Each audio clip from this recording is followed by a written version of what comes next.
이런 질문을 받았습니다. 명상을 할 땐 무조건 흉식호흡이 아닌 복식호흡을 해야 하는가? 답부터 말씀드리면 그렇지 않습니다. 호흡에 별다른 신경을 쓰지 않고 하는 명상 방법도 있고, 호흡에 집중한다고 해도 꼭 복식호흡이나 단전호흡을 해야 하는 것도 아닙니다. 제가 수련했던 국선도는 여러가지 명상 방법들 중에서 단전호흡을 하며 그것에 마음을 모으는 하나의 수련 방법일 뿐입니다. 다양한 명상의 방법들이 있습니다. 방법은 다양하나 그것이 추구하는 것은 생각의 그침입니다. 사람을 생각하는 동물이라고 하여 그 생각할 수 있는 위대한 점을 말하기도 합니다. 하지만 현대에는 도리어 그 생각이 지나치고 치우쳐서 문제가 되는 경우가 있습니다.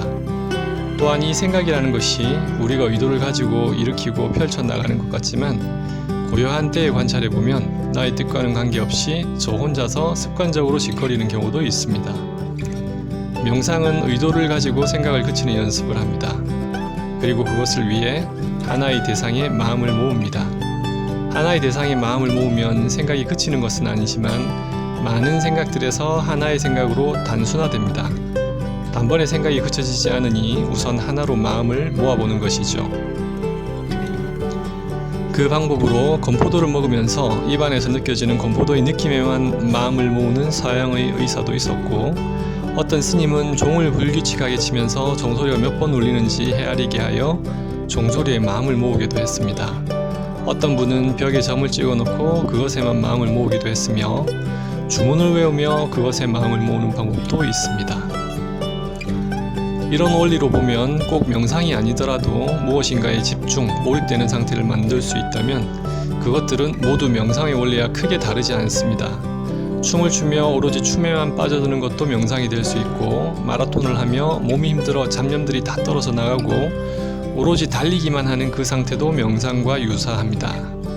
누군가는 그것을 러너스 하이라고 불렀습니다. 집중의 대상이 무엇이냐, 그리고 내가 원할 때 그런 상태를 만들어낼 수 있느냐 없느냐 정도가 다르다고 하겠습니다. 이 중 호흡은 독특한 집중의 대상입니다. 우리는 늘 숨을 쉬고 삽니다. 숨을 쉬지 않으면 죽은 사람이죠. 그래서 호흡을 집중의 대상으로 삼으면 준비물이 필요 없습니다. 건포도나 종이 필요 없고 벽에 점을 찍을 필요도 없습니다. 춤을 추지 않아도 되고 달리기를 할 필요도 없습니다. 그래서 편합니다. 그리고 복식호흡이나 단전호흡은 거기에 더해서 몸의 건강에 이로운 점이 있습니다. 횡격막을 이용한 호흡을 하며 복압을 만들어 복부 내장 순환이 좋아집니다. 그리고 내장에 널리 분포되어 있는 부교감 신경인 미주신경이 자극되어 이완 효과가 있습니다. 이것은 불안과 긴장의 완화에 도움이 됩니다. 국선도 단전호흡은 여기에 더해서 단전호흡을 하며 여러가지 자세를 취합니다. 단전호흡을 하며 동작을 취하는 이것을 행공이라고 부르는데, 경락경근을 활성화시켜 이것이 주는 좋은 점이 있습니다. 제가 수련했던 것이 국선도 단전호흡이다 보니 다소 편파적으로 들리실 겁니다. 저로서는 제가 수련한 것이라 그것에 대한 경험이 다른 것들보다 많다 보니 더 자세히 설명드리게 됩니다. 취사 선택해서 들어주세요. 그리고 두 번째 질문은, 일반적으로 복식호흡이라고 하면 배꼽을 중심으로 한 복부 전체로 하는 호흡을 말하고, 단전호흡이라고 하면 배꼽 아래에 있는 관원혈을 중심으로 호흡하는 것을 말합니다. 단전호흡은 아랫배로 숨쉬는 것을 말하지만 호흡이 편안하고 자연스럽게 아랫배로 내려오기까지는 적지 않은 시간이 걸립니다. 자신이 할 수 있는 범위 내에서 해나가시는 것이 좋겠습니다. 만약 단전호흡으로 명상을 시작하려고 생각하신다면 국선도 수련원에서 수련하실 것을 권해드립니다. 단전호흡을 하면 이전에는 쓰지 않았던 횡격막이 움직입니다. 그 과정이 무리되지 않게 서서히 적응할 수 있도록 단계적인 수련 방법과 지도가 필요합니다. 저도 학교 동아리와 수련원에서 수련을 지도받았던 기간이 10년 정도 됩니다.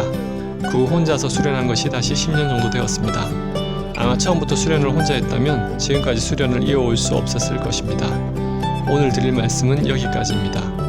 그리고 처음 호흡 명상을 접하시거나 아직 초보자 분들 중에서 호흡 명상에 대해 궁금한 것이 있으면 댓글에 남겨주세요. 들어주셔서 감사합니다.